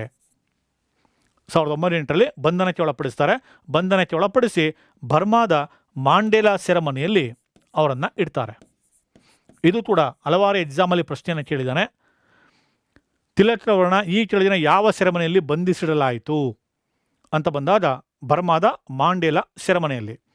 ಹಾಗೆ ಇನ್ನೊಂದು ಪ್ರಶ್ನೆ ಕೇಳಿದ್ದಾನೆ ಅಂದರೆ ತಿಲಕ್ ಅವರನ್ನು ಈ ಕೆಳಗಿನ ಯಾವ ಚಳುವಳಿಯ ಸಂದರ್ಭದಲ್ಲಿ ಬಂಧಿಸಲಾಯಿತು ಅಂತ ಕೇಳಿದ್ದಾನೆ. ಆಪ್ಷನ್ ನಂಬರ್ 1 ಸ್ವದೇಶಿ ಚಳುವಳಿ, ಆಪ್ಷನ್ ನಂಬರ್ 2 ಅಸಹಕಾರ ಚಳುವಳಿ, ಆಪ್ಷನ್ ನಂಬರ್ 3 ಕ್ವಿಟ್ ಇಂಡಿಯಾ ಚಳುವಳಿ, ಆಪ್ಷನ್ ನಂಬರ್ 4 ನಾಗರಿಕ ಕಾನೂನುಬದ್ಧ ಚಳುವಳಿ ಅಂತ ಹೊಟ್ಟಿದ್ದಾನೆ. ಆ ರೀತಿ ಬಂದಾಗಲೂ ಕೂಡ ಆನ್ಸರ್ ಮಾಡಬೇಕು ಅಂದರೆ ನಾವು ಸ್ವದೇಶಿ ಮೂವ್ಮೆಂಟ್, ಸ್ವದೇಶಿ ಚಳುವಳಿಯ ಸಂದರ್ಭದಲ್ಲಿ ತಿಲಕ್ ಅವರನ್ನು ಬಂಧನಕ್ಕೆ ಒಳಪಡಿಸ್ತಾರೆ. ಅದರಲ್ಲಿ ಇನ್ನೊಂದು ಪ್ರಶ್ನೆ ಏನು ಕೇಳಿದ್ದಾನೆ ಅಂತಂದರೆ, ಸ್ವದೇಶಿ ಚಳುವಳಿಯು ಈ ಕೆಳಗಿನ ಯಾವ ಸಂದರ್ಭದಲ್ಲಿ ಆರಂಭಗೊಂಡಿತು ಅಂತ ಕೇಳಿದ್ದಾನೆ. ಬಂಗಾಳದ ವಿಭಜನೆ ವಿರೋಧಿ ಚಳುವಳಿಯ ಸಂದರ್ಭದಲ್ಲಿ, ಕ್ವಿಟ್ ಇಂಡಿಯಾ ಚಳುವಳಿಯ ಸಂದರ್ಭದಲ್ಲಿ, ಸೈಮನ್ ಆಗದ ವಿರೋಧಿ ಪ್ರತಿಭಟನೆಯ ಸಂದರ್ಭದಲ್ಲಿ, ಮೇಲೆ ಯಾವುದೂ ಅಲ್ಲ ಅಂತ ಕೇಳಿದ್ದಾನೆ. ಇದು ಬಂಗಾಳದ ವಿಭಜನೆ ಚಳುವಳಿ ಅಕ್ಟೋಬರ್ 1905 ಪ್ರಾರಂಭ ಆಗಿ 1911 ರಿವೋಕ್ ಆಗಿದ್ದು. ಅಂದರೆ 1906 ಅಂದರೆ ಇನ್ ಬಿಟ್ವೀನ್ ಆ ಸಂದರ್ಭದಲ್ಲೇ ಬಂಗಾಳದ ವಿಭಜನೆ ವಿರೋಧಿ ಚಳುವಳಿ ಸಂದರ್ಭದಲ್ಲೇ ಈ ಒಂದು ಸ್ವದೇಶಿ ಚಳುವಳಿ ಕೂಡ ಆರಂಭ ಆದಂಥದ್ದು. ಈಗ ಪ್ರಶ್ನೆಗಳನ್ನು ವಿಭಿನ್ನ ರೀತಿಯಲ್ಲಿ ಅವನು ಕೇಳ್ತಾ ಹೋಗ್ತಾನೆ. ಇದು ಸ್ವದೇಶಿ ಚಳುವಳಿ. ಇನ್ನು ನೆಕ್ಸ್ಟು ಸ್ವದೇಶಿ ಚಳುವಳಿಯ ನಂತರದಲ್ಲಿ ನಾವು ನೋಡ್ತಕ್ಕಂಥದ್ದು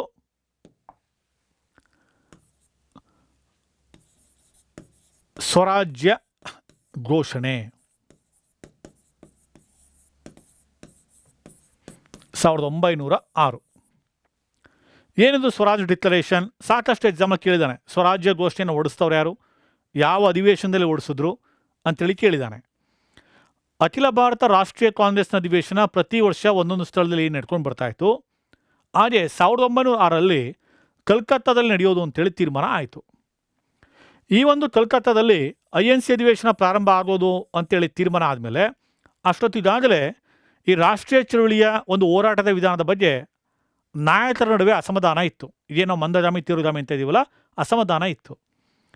ಈ ಒಂದು ಅಸಮಾಧಾನವನ್ನು ತಣಿಸೋದಕ್ಕೆ ಬೇರೆ ಯಾವುದೇ ವ್ಯಕ್ತಿಯನ್ನು ಈ ಅಧ್ಯಕ್ಷರಾಗಿ ನೇಮಕ ಮಾಡೋದು ಬೇಡ, ದಾದಾಬಾಯಿ ನವರೋಜಿಯವರನ್ನ ಅಧ್ಯಕ್ಷರಾಗಿ ಮಾಡಿದ್ರೆ ಯಾರೂ ಕೂಡ ಅವರ ವಿರುದ್ಧ ಮಾತನಾಡೋದಿಲ್ಲ ಅಂಥೇಳಿ ನವರೋಜಿಯವರನ್ನೇ ಕಲ್ಕತ್ತಾ ರಾಷ್ಟ್ರೀಯ ಕಾಂಗ್ರೆಸ್ ಅಧಿವೇಶನ ಅಧ್ಯಕ್ಷರಾಗಿ ನೇಮಕ ಮಾಡಿದ್ರು.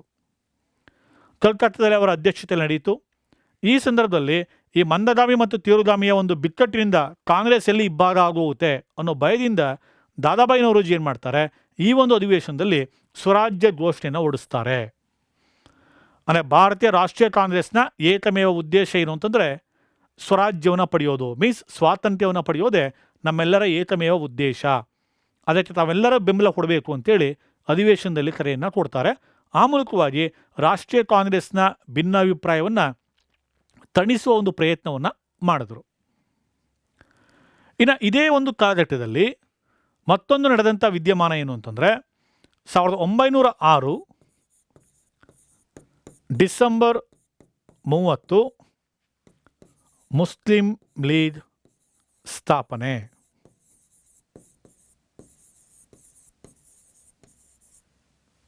ಮುಸ್ಲಿಂ ಲೀಗ್ ಸ್ಥಾಪನೆ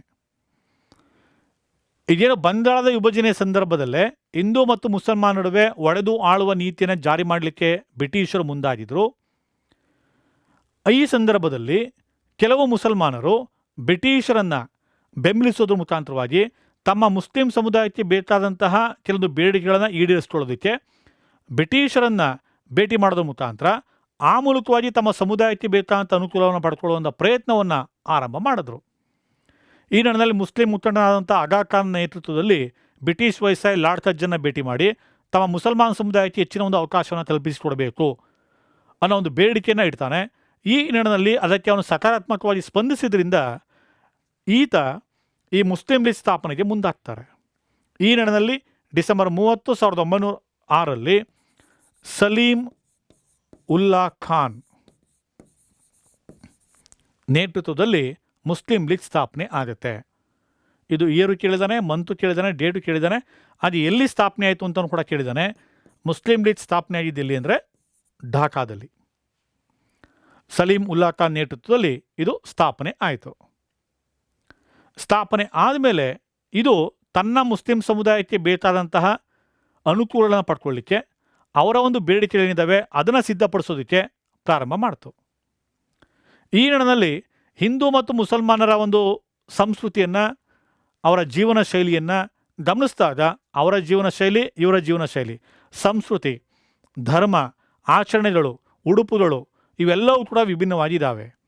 ಆಗಿರುವಾಗ ನಾವಿಬ್ಬರೂ ಒಂದೇ ಆಗೋದಕ್ಕೆ ಸಾಧ್ಯ ಇಲ್ಲ ಮುಸಲ್ಮಾನರಿಗೆ ಪ್ರತ್ಯೇಕವಾದಂಥ ಒಂದು ರಾಷ್ಟ್ರದ ಅಗತ್ಯತೆ ಇದೆ ಅಂತೇಳಿ ಒಬ್ಬ ಮುಸಲ್ಮಾನ್ ವ್ಯಕ್ತಿ ಇಂಗ್ಲೆಂಡ್ನ ಕೇಂಬ್ರಿಡ್ಜ್ ವಿಶ್ವವಿದ್ಯಾಲಯದಲ್ಲಿ ಅಧ್ಯಯನ ಮಾಡ್ತಿದ್ದಂತಹ ಚೌಧರಿ ರಹಮತ್ ಆಲಿ ಅಂತಕ್ಕಂಥವನು PAKS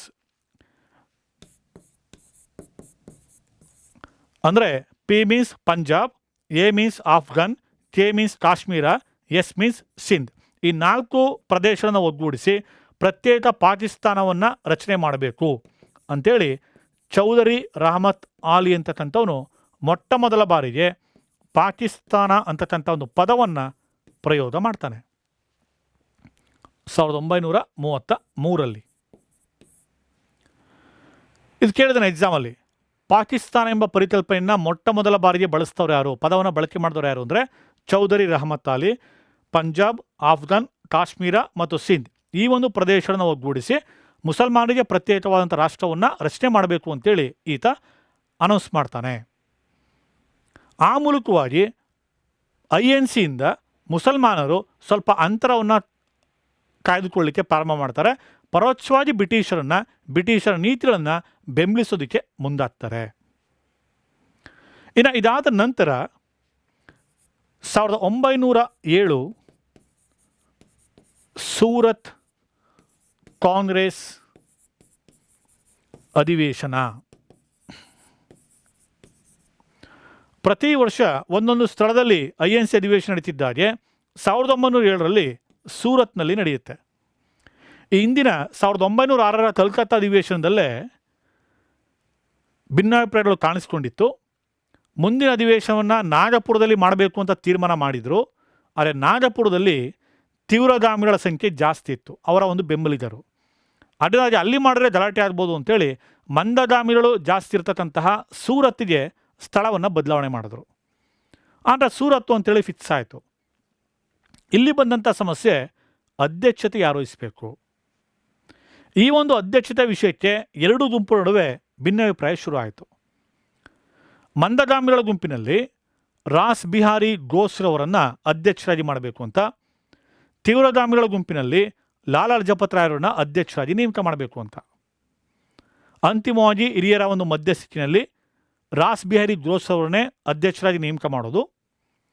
ತೀವ್ರಗಾಮಿ ಗುಂಪಿನ ನಾಯಕರಾದಂಥ ತಿಲಕ್ರವರಿಗೆ ಅಲ್ಲಿ ಅಧಿವೇಶನದಲ್ಲಿ ಮಾತನಾಡಲಿಕ್ಕೆ ಅವಕಾಶ ಕೊಡೋದು ಅಂಥೇಳಿ ತೀರ್ಮಾನ ಆಯಿತು, ಸಂಧಾನ ಆಯಿತು. ಅದರ ಪ್ರಕಾರ 1907ನಲ್ಲಿ ಸೂರತ್ನಲ್ಲಿ ಅಧಿವೇಶನ ಪ್ರಾರಂಭ ಆಗುತ್ತೆ. ರಾಸ್ ಬಿಹಾರಿ ಘೋಷ್ ಅಧ್ಯಕ್ಷತೆಯಲ್ಲಿ ರಾಷ್ಟ್ರೀಯ ಕಾಂಗ್ರೆಸ್ನ ಅಧಿವೇಶನ ಪ್ರಾರಂಭ ಆಯಿತು. ಅಧಿವೇಶನ ಮುಕ್ತಾಯದ ಹಂತಕ್ಕೆ ಬಂದರೂ ಕೂಡ ಬಾಲಗಂಗಾಧರ ತಿಲಕ್ ಅವರಿಗೆ ಮಾತನಾಡಲಿಕ್ಕೆ ಅವಕಾಶ ಕೊಡಲಿಲ್ಲ. ಈ ಸಂದರ್ಭದಲ್ಲಿ ತಿಲಕ್ ಅವರ ಬೆಂಬಲಿಗರು ಅಲ್ಲಿ ಗಲಾಟೆನ ಮಾಡಲಿಕ್ಕೆ ಶುರು ಆದರು. ಅಲ್ಲಿ ಹಾಕಿದಂಥ ಚೇರು, ಶಾಮಿಯಾನ ಇವೆಲ್ಲವನ್ನ ಧ್ವಂಸ ಮಾಡಲಿಕ್ಕೆ ಶುರು ಆಗ್ತಾರೆ. ಕೆಳಗಡೆಯಿಂದ ಸ್ಟೇಜ್ ಮೇಲಕ್ಕೆ ಚಪ್ಪಲಿಗಳನ್ನು ಎಸಿತಾರೆ. ದೊಡ್ಡ ಗಲಾಟೆ ಆಗುತ್ತೆ. ಆಗ ಪ್ರಪ್ರಥಮ ಬಾರಿಗೆ ಅಧಿಕೃತವಾಗಿ ಕಾಂಗ್ರೆಸ್ ಇಬ್ಬಾಗ ಆಗುತ್ತೆ. ಒಂದು ಮಂದಗಾಮಿಗಳು ಮತ್ತು ಒಂದು ತೀವ್ರಗಾಮಿಗಳು. ಇದು ಸಾಕಷ್ಟು ಬಾರಿ ಕೇಳಿದ್ದಾನೆ. ಕಾಂಗ್ರೆಸ್ ಈ ಕೆಳಗಿನ ಯಾವ ಅಧಿವೇಶನದಲ್ಲಿ ಮೊದಲ ಬಾರಿಗೆ ಇಬ್ಬಾಗವಾಯಿತು ಅಂತ ಬಂದರೆ ಸೂರತ್ ಕಾಂಗ್ರೆಸ್ ಅಧಿವೇಶನದಲ್ಲಿ ಅದರ ಅಧ್ಯಕ್ಷರಾಗಿದ್ದಂಥವರು ರಾಸ್ ಬಿಹಾರಿ ಘೋಷ್. ಅಧಿಕೃತವಾಗಿ ಇಬ್ಬಾಗ ಆಗುತ್ತೆ ಕಾಂಗ್ರೆಸ್, ಮಂದಗಾಮಿ ಮತ್ತು ತೀವ್ರಗಾಮಿ ಅಂತೇಳಿ. ಮಂದಗಾಮಿ ಗುಂಪಿಗೆ ಗೋಪಾಲಕೃಷ್ಣ ಗೋಖಲೆ ಅವರು ನಾಯಕರಾಗ್ತಾರೆ. ತೀವ್ರಗಾಮಿ ಗುಂಪಿಗೆ ಬಾಲಗಂಗಾಧರ ತಿಲಕ್ ಅವರು ನಾಯಕರಾಗ್ತಾರೆ. ಹೀಗೆ ಸೂರತ್ನಲ್ಲಿ ಕಾಂಗ್ರೆಸ್ ಮೊದಲ ಬಾರಿಗೆ ಸ್ಪ್ಲಿಟ್ ಆಗುತ್ತೆ. ಇದಾದ ನಂತರ ಯಾವಾಗ ಕಾಂಗ್ರೆಸ್ ಸ್ಪ್ಲಿಟ್ ಆಯಿತೋ 1909ರಲ್ಲಿ ಬ್ರಿಟಿಷರು ಒಂದು ಕಾಯ್ದೆಯನ್ನು ಅನೌನ್ಸ್ ಮಾಡ್ತಾರೆ. ಅದನ್ನೇ ಮಿಂಟೋ ಮಾರ್ಲೆ ಸುಧಾರಣೆಗಳು ಅಂತ ಕರಿತೀವಿ, ಅಥವಾ ಭಾರತ ಸರ್ಕಾರ ಕಾಯ್ದೆ ಅಂತಲೂ ಕೂಡ ಕರಿತೀವಿ. Minto Morley reforms. ಅಂದರೆ ಮಿಂಟೋ ಅನ್ನೋನು ಲಾರ್ಡ್ ಮಿಂಟೋ ಅಂದಿನ ಬ್ರಿಟಿಷ್ ವೈಸ್ರಾಯ್ ಆಗಿದ್ದ. ಮಾರ್ಲೆ ಅಂದಿನ ಭಾರತದ ರಾಜ್ಯ ಕಾರ್ಯದರ್ಶಿ, secretary of state for India ಆಗಿದ್ದರು. ಇವರು ಮುಸಲ್ಮಾನರನ್ನ ತಮ್ಮ ಹತ್ರ ಇನ್ನಷ್ಟು ಸೆಳೆಯೋದಕ್ಕೆ, ಕಾಂಗ್ರೆಸ್ನಿಂದ ಮತ್ತು ಹಿಂದೂಗಳಿಂದ ಮುಸಲ್ಮಾನರನ್ನ ದೂರ ಮಾಡಲಿಕ್ಕೆ ಕೆಲವೊಂದು ಅಂಶಗಳನ್ನು ಈ ಒಂದು ಕಾಯ್ದೆ ಮುಖಾಂತರ ಅನೌನ್ಸ್ ಮಾಡಿದ್ರು. ಅದರ ಪ್ರಮುಖವಾಗಿ ಮುಸಲ್ಮಾನರಿಗೆ ಪ್ರತ್ಯೇಕ ಮತೀಯ ಪ್ರಾತಿನಿಧ್ಯ ಅಥವಾ ಚುನಾವಣಾ ಪ್ರಾತಿನಿಧ್ಯವನ್ನು ಅನೌನ್ಸ್ ಮಾಡ್ತಾರೆ.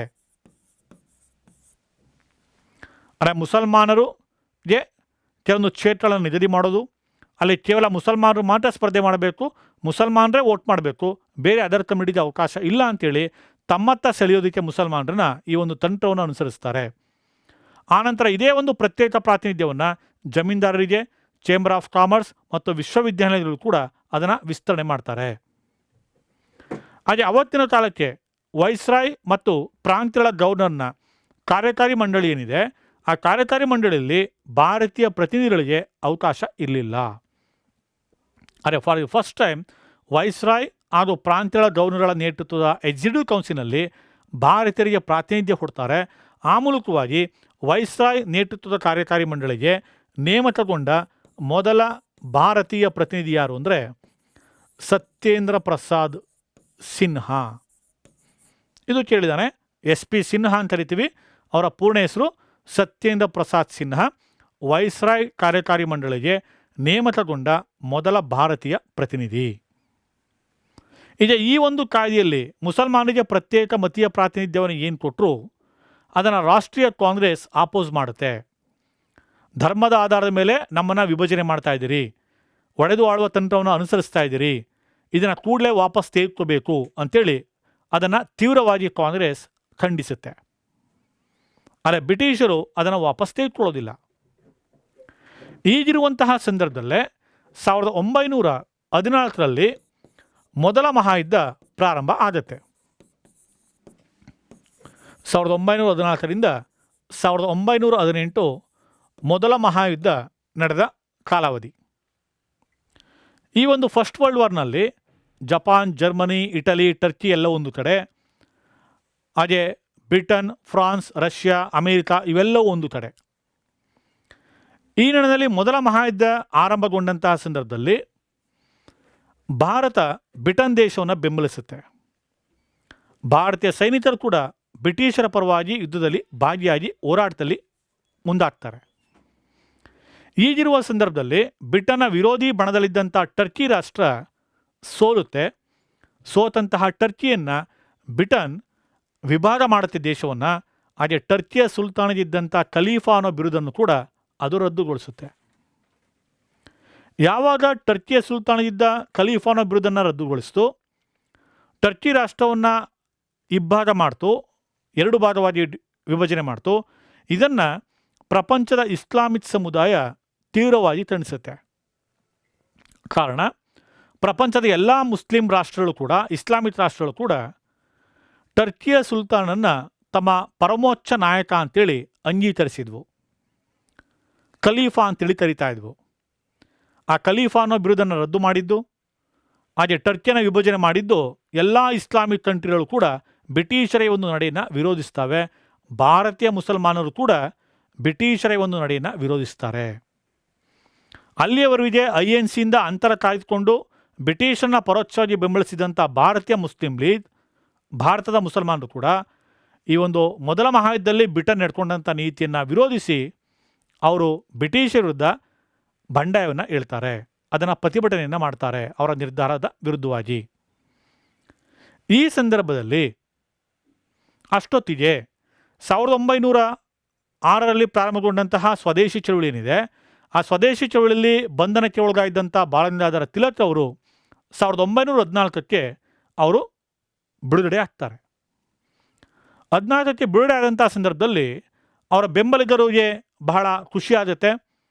ಆ ಸಂದರ್ಭದಲ್ಲಿ ಕಾಂಗ್ರೆಸ್ಗೆ ಮತ್ತೆ ಅವರನ್ನು ಸೇರ್ಪಡೆ ಮಾಡ್ಕೊಳ್ಬೇಕು ಅಂತಕ್ಕಂಥ ಒಂದು ಪ್ರಯತ್ನವೂ ಕೂಡ ಪ್ರಾರಂಭ ಆಗುತ್ತೆ. ಈ ನಡುವೆ 1916ರ ವೇಳೆಗೆ INC ಮತ್ತು ಮುಸ್ಲಿಂ ಲೀಗ್ ಎರಡೂ ಪಕ್ಷಗಳ ವಾರ್ಷಿಕ ಅಧಿವೇಶನಗಳು ಲಕ್ನೋದಲ್ಲಿ ಪ್ರಾರಂಭ ಆಗ್ತವೆ.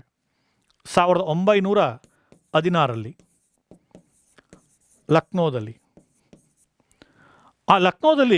ಪ್ರಾರಂಭ ಆದಾಗ ಲಕ್ನೋ INC ಅಧಿವೇಶನದ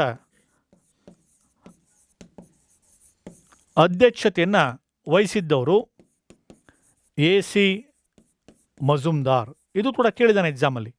ಅಂಬಿಕಾ ಚರಣ್ ಮಜುಮ್ದಾರ್ ಅಂತೇಳಿ ಕರಿತೀವಿ.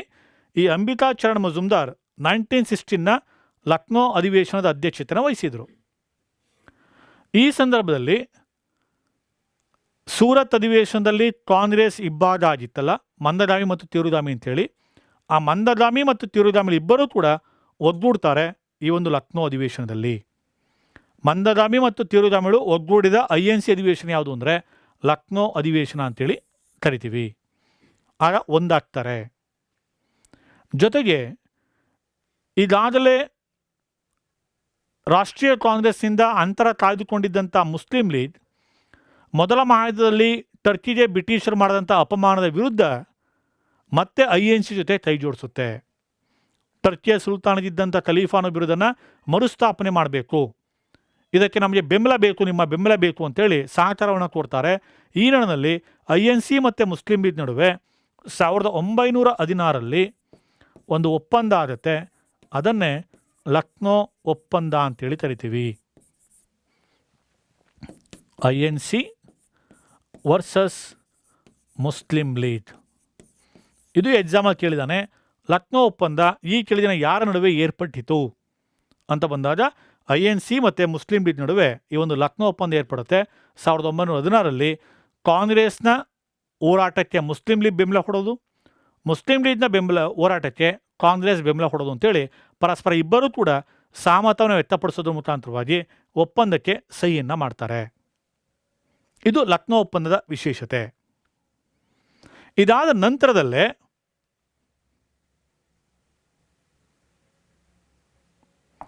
1916ರಲ್ಲಿ ಈ ಒಂದು ಚಳವಳಿಯ ತೀವ್ರತೆಯನ್ನು ಇನ್ನಷ್ಟು ಪರಿಣಾಮಕಾರಿಯಾಗಿಸಲಿಕ್ಕೆ ಬಾಲಗಂಗಾಧರ ತಿಲಕ್ ಅವರು ಒಂದು ಚಳವಳಿಯನ್ನು ಪ್ರಾರಂಭ ಮಾಡ್ತಾರೆ. ಅದೇನೇ ಹೋಮ್ ರೂಲ್ ಲೀಗ್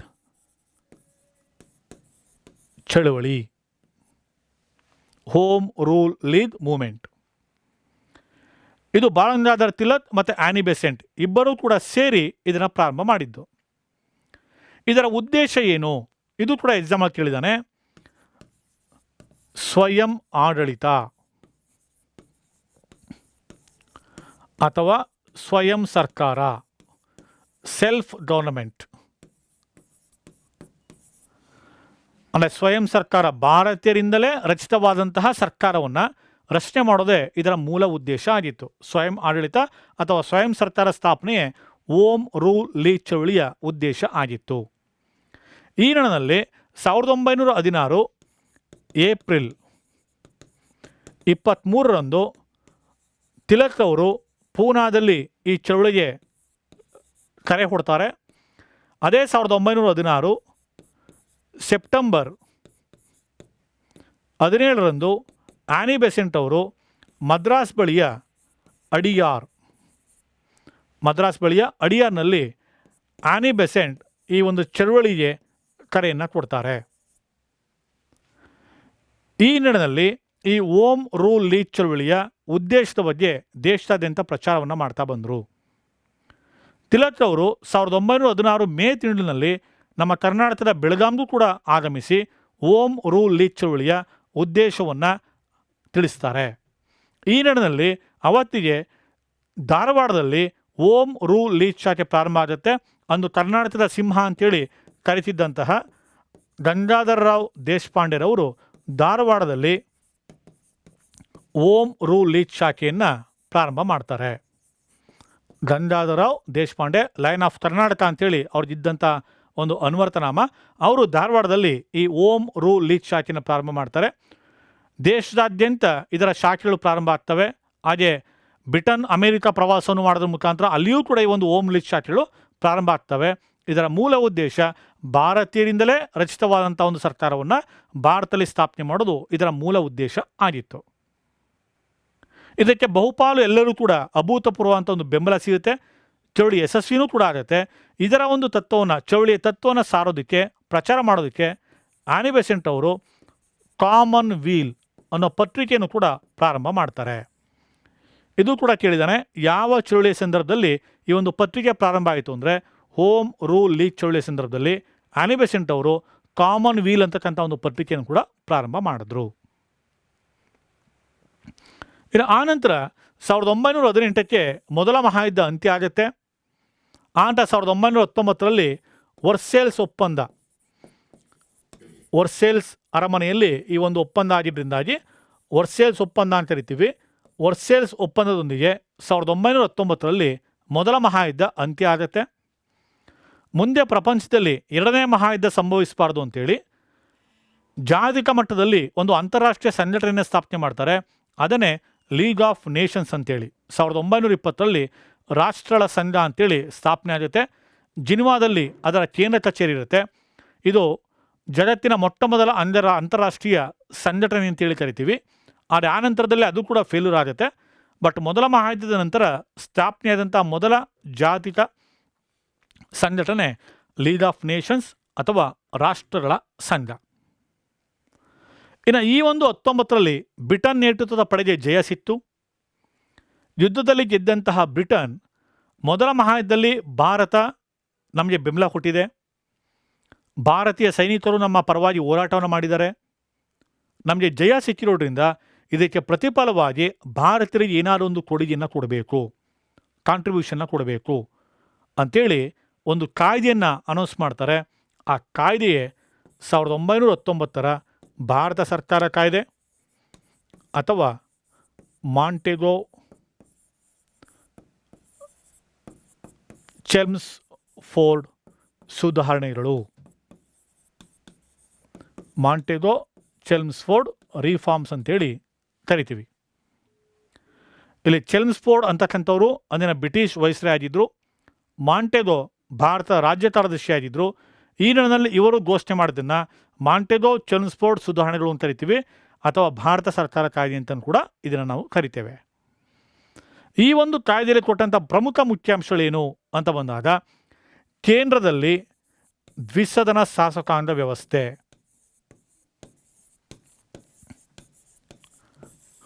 ಇವತ್ತೇನು ನಾವು ನಮ್ಮ ದೇಶದ ಸಂಸತ್ನಲ್ಲಿ ಲೋಕಸಭೆ ರಾಜ್ಯಸಭೆ ಅಂತ ಎರಡನ್ನು ನೋಡ್ತಾ ಇದ್ದೀವಿ. ಹಾಗೆ for the first time before independent ಈ ಒಂದು ಬೈಕ್ಯಾಮ್ರಾಲಿಸಮ್ ಸಿಸ್ಟಮ್, ದ್ವಿಸದನ ಶಾಸಕಾಂಗ ವ್ಯವಸ್ಥೆ ಜಾರಿಗೆ ಬಂದಿದ್ದು 1919ರ ಕಾಯ್ದೆ ಪ್ರಕಾರ. ಅದು ಕೇಂದ್ರದಲ್ಲಿ.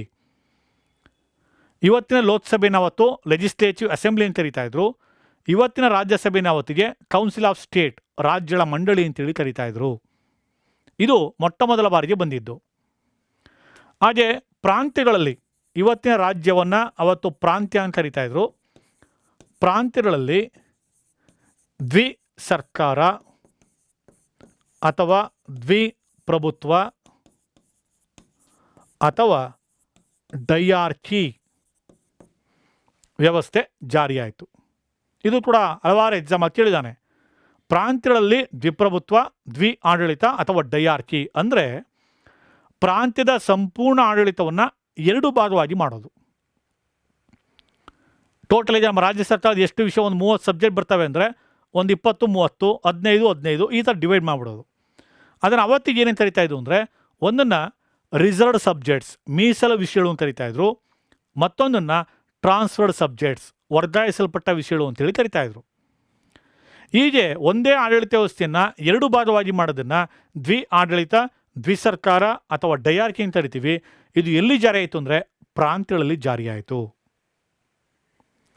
ದೆನ್ ಅನದರ್ ಒನ್, ಮತ್ತೊಂದು ವೈಸ್ರಾಯ್ ಕಾರ್ಯಕಾರಿ ಮಂಡಳಿಯ 6 ಮಂದಿ ಸದಸ್ಯರಲ್ಲಿ 3 ಭಾರತೀಯರಿರಬೇಕು.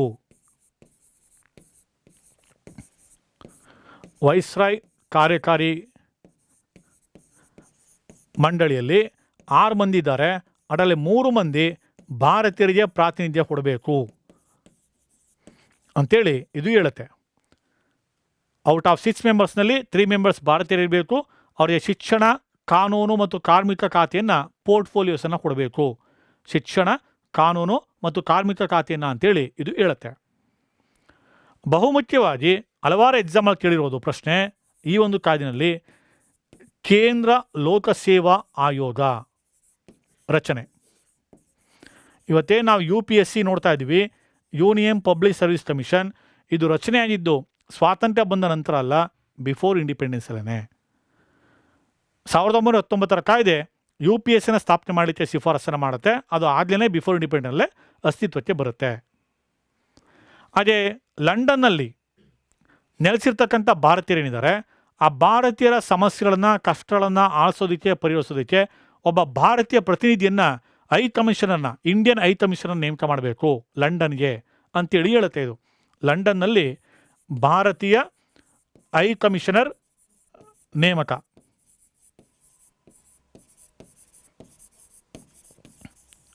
ಹಾಗೆ ಅವತ್ತಿಗೆ ನೇಮಕ ಆದಂಥ ಮೊದಲ high commissioner sir William Stevenson. Sir William Stevenson ಅಂತಕ್ಕಂಥವನು ಮೊದಲ ಹೈ ಕಮಿಷನರ್ ನೇಮಕ ಆಗ್ತಾನೆ. ಆದರೆ ಆ ಹುದ್ದೆಗೆ ನೇಮಕಗೊಂಡಂತಹ ಮೊದಲ ಭಾರತೀಯ ವ್ಯಕ್ತಿ ದಾದೀಬ ಮೆರವಂಜಿ ದಲಾಲ್. ದಾದೀಬ ಮೆರವಂಜಿ ದಲಾಲ್ ಅನ್ನೋರು ಭಾರತೀಯ ಮೂಲದ ವ್ಯಕ್ತಿ. ಈ ಒಂದು ಹೈ ಕಮಿಷನ್ ಹುದ್ದೆಗೆ ನೇಮಕವಾದಂಥ ಮೊದಲ ಭಾರತೀಯ. ಹಾಗೆ ಆಯವ್ಯಯವನ್ನು ಕೇಂದ್ರದ ಆಯದಿಂದ ಪ್ರತ್ಯೇಕಗೊಳಿಸ್ತಾರೆ. ಮೊದಲಿಗೆ ಕೇಂದ್ರ ಮತ್ತು ಪ್ರಾಂತ್ಯಗಳ ಒಟ್ಟಾರೆ ಆಯವ್ಯಯವನ್ನು ಕೇಂದ್ರ ಸರ್ಕಾರವೇ ಮಂಡನೆ ಮಾಡ್ತಾಯಿತ್ತು ಬಜೆಟನ್ನು. ಆದರೆ ಈ ಒಂದು ಕಾಯ್ದೆ ಏನಂತಂದರೆ ಪ್ರಾಂತ್ಯಗಳ ಬಜೆಟನ್ನು ಕೇಂದ್ರ ಬಜೆಟಿಂದ ಪ್ರತ್ಯೇಕಗೊಳಿಸ್ತಾರೆ. ಇವಿಷ್ಟು ಈ ಒಂದು ಕಾಯ್ದೆಯ ಪ್ರಮುಖ ಮುಖ್ಯಾಂಶಗಳು. ಇದರ ಜೊತೆಗೆ ನಾವು ಇಂಡಿವಿಜುವಲ್ ಕೇಳಿದಾಗ ಇಲ್ಲಿ ಬಂದಂತಹ ವ್ಯಕ್ತಿಗಳು ಏನಿದ್ದಾರೆ, ತೀವ್ರಗಾಮಿ ಯುದ್ಧದಲ್ಲಿ ಬಂದಂತಹ ಬಾಲಗಂಗಾಧರ ತಿಲಕ್ ಆಗಲಿ, ಲಾಲಾ ಲಜಪತ್ ರಾಯ್ ಆಗಲಿ, ಬಿಪಿನ್ ಚಂದ್ರ ಪಾಲ್ ಬಗ್ಗೆ ಕೂಡ ಇಂಡಿವಿಜುವಲಾಗಿ ಅವರ ಪರ್ಸನಾಲಿಟಿ ಬಗ್ಗೆ ಕೂಡ ಪ್ರಶ್ನೆಗಳನ್ನು ರೈಸ್ ಮಾಡಿದ್ದಾನೆ. ಈಗ ಬಾಲಗಂಗಾಧರ ತಿಲಕ್ ಬಂದಾಗ ಅವ್ರಿಗೆ ಈ ಒಂದು ಓಮ್ ರೂಲ್ ಲೀಗ್ ಚಳವಳಿ ಸಂದರ್ಭದಲ್ಲೇ ಅವರಿಗೆ ಒಂದು ಟೈಟಲ್ ಬರುತ್ತೆ, ಲೋಕಮಾನ್ಯ ಅನ್ನೋ ಬಿರುದು ಯಾರಿಗಿತ್ತು ಅಂದರೆ ತಿಲಕ್ರವ್ರಿಗೆ ಇತ್ತು. ಅದೇ ಸ್ವದೇಶಿ ಚಳವಳಿಯ ಸಂದರ್ಭದಲ್ಲಿ ಬರ್ಮಾದ ಮಾಂಡೇಲಾ ಸೆರೆಮನಿಯಲ್ಲಿ ಏನು ತಿಲಕ್ ಇದ್ದರೂ ಒಂದು ಕೃತಿಯನ್ನು ರಚನೆ ಮಾಡ್ತಾರೆ ಅವರು. ಆ ಕೃತಿ ಹೆಸರು ಯಾವುದು ಅಂದರೆ ಗೀತರಹಸ್ಯ. ಇದು ಕೂಡ ಕೇಳಿದ್ದಾನೆ. ಗೀತರಹಸ್ಯ ಕೃತಿಯನ್ನು ಎಲ್ಲಿ ಬರೆದು ಅಂದರೆ ಮಾಂಡೇಲಾ ಸೆರೆಮನಿಯಲ್ಲಿ ಇದ್ದಾಗ ಬರೆದಂಥದ್ದು. ಹಾಗೆ ಪ್ರಮುಖವಾಗಿ 2 ಪತ್ರಿಕೆಗಳನ್ನು ಇವರು ಪಬ್ಲಿಷ್ ಮಾಡ್ತಾರೆ. ಇದು ಕೂಡ ಕೇಳಿದ್ದಾನೆ, ಕೇಸರಿ ಮತ್ತು ಮರಾಠ. ಕೇಸರಿ ಅನ್ನೋದನ್ನು ಮರಾಠಿ ಭಾಷೆಯಲ್ಲಿ, ಮರಾಠಿ ಅನ್ನೋದನ್ನು ಆಂಗ್ಲ ಭಾಷೆಯಲ್ಲಿ ಪ್ರಕಟ ಮಾಡ್ತಾರೆ. ಇದು ಕೇಳಿದ್ದಾನೆ. ಯಾವ ಭಾಷೆಯಲ್ಲಿ ಪ್ರಕಟ ಮಾಡಿದ್ರು ಅಂತಲೂ ಕೂಡ ಕೇಳಿದ್ದಾನೆ. ತಿಲಕ್ ಪ್ರಕಟಿಸಿದಂಥ 2 ಪತ್ರಿಕೆಗಳು. ಹಾಗೆ ಹಿಂದೂ ಮತ್ತು ಮುಸಲ್ಮಾನರನ್ನು ಒಗ್ಗೂಡಿಸುವ ನಿಟ್ಟಿನಲ್ಲಿ, ಧಾರ್ಮಿಕ ಆಚರಣೆಗಳನ್ನು ಪ್ರೋತ್ಸಾಹಿಸುವ ನಿಟ್ಟಿನಲ್ಲಿ ಇವರು ಶಿವಾಜಿ ಉತ್ಸವ ಮತ್ತು ಗಣೇಶ ಉತ್ಸವ ಇದನ್ನು ಆರಂಭ ಮಾಡಿದ್ದು ಕೂಡ ಬಾಲಗಂಗಾಧರ ತಿಲಕ್ರವರೇ. ಇಷ್ಟು ಕೂಡ ತಿಲಕ್ರವರಿಗೆ ಸಂಬಂಧಪಟ್ಟ ಹಾಗೆ ಪ್ರಶ್ನೆಗಳನ್ನು ಕೇಳ್ತಕ್ಕಂಥದ್ದು ವಿವಿಧ ಪರೀಕ್ಷೆಗಳಲ್ಲಿ. ಹಾಗೆ ಮತ್ತೊಬ್ಬರು ಇಲ್ಲಿ ನಾವು ನೋಡ್ತಕ್ಕಂಥದ್ದು ಲಾಲಾ ಲಜಪತ್ ರಾಯ್. ಲಾಲಾ ಲಜಪತ್ ರಾಯರವನ್ನು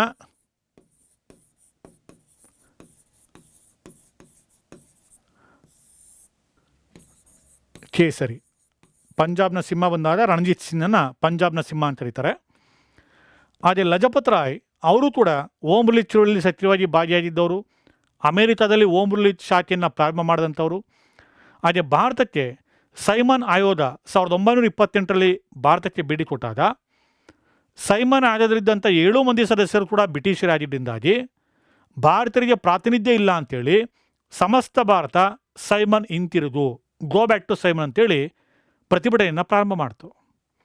ಹಾಗೆ ಲಾಹೋರ್ಗೆ ಸೈಮನ್ ಕಮಿಷನ್ ಭೇಟಿ ಕೊಟ್ಟಾಗ ಲಜಪತ್ ರಾಯ್ ನೇತೃತ್ವದಲ್ಲಿ ಹೋರಾಟ ತೀವ್ರ ಆಯಿತು. ಪೊಲೀಸರು ಲಾಠಿ ಚಾರ್ಜ್ಗೆ ಆದೇಶ ಮಾಡಿದ್ರು. ಆ ಸಂದರ್ಭದಲ್ಲಿ ಬ್ರಿಟಿಷ್ ಅಧಿಕಾರಿ ಸ್ಯಾಂಡರ್ಸ್ ಅಂತಕ್ಕಂಥ ಒಬ್ಬ ವ್ಯಕ್ತಿ ಲಜಪತ್ ರಾಯ್ ಅವರಿಗೆ ಬಲವಾಗಿ ತಲೆಗೆ ಲಾಠಿ ಏಟಿನಲ್ಲಿ ಹೊಡಿತಾನೆ. ಅದರಿಂದ ಅವರು ಬ್ಲಡ್ ಕ್ಲಾಟ್ ಆಗುತ್ತೆ.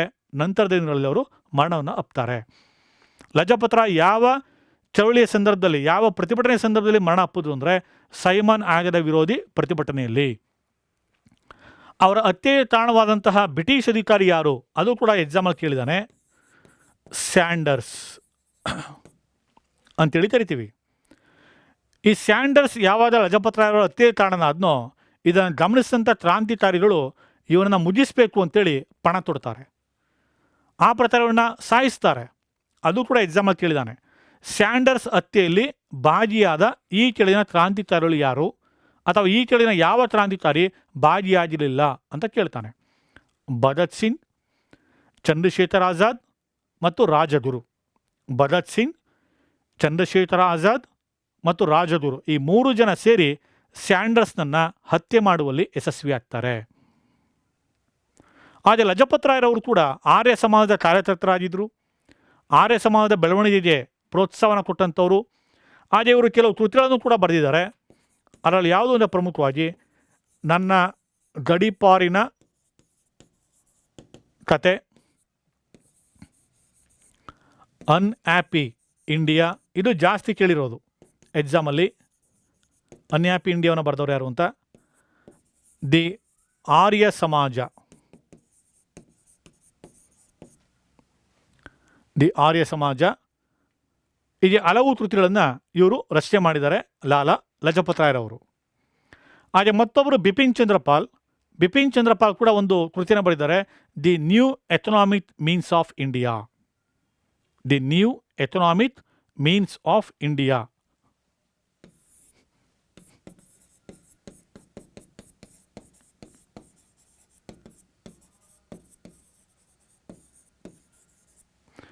The new economic means of India ಅಂತ ಬರೆದಿದ್ದಾರೆ.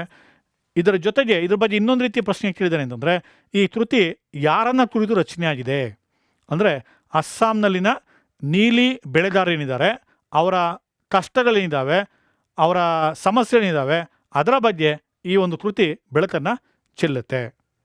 ಇದಿಷ್ಟು ಭಾರತದ ಸ್ವಾತಂತ್ರ್ಯ ಹೋರಾಟದ ಇತಿಹಾಸದಲ್ಲಿ 1905ರಿಂದ 1919ವರೆಗಿನ ತೀವ್ರಗಾಮಿ ಯುದ್ಧದ ಪ್ರಮುಖ ಘಟನಾವಳಿಗಳು, ಹಾಗೆ ಅಲ್ಲಿ ಬಂದಂತಹ 3 ಜನ ವ್ಯಕ್ತಿಗಳ ಅವರ ವ್ಯಕ್ತಿತ್ವದ ಒಂದು ಸಂಕ್ಷಿಪ್ತ ಪರಿಚಯ. Thank you.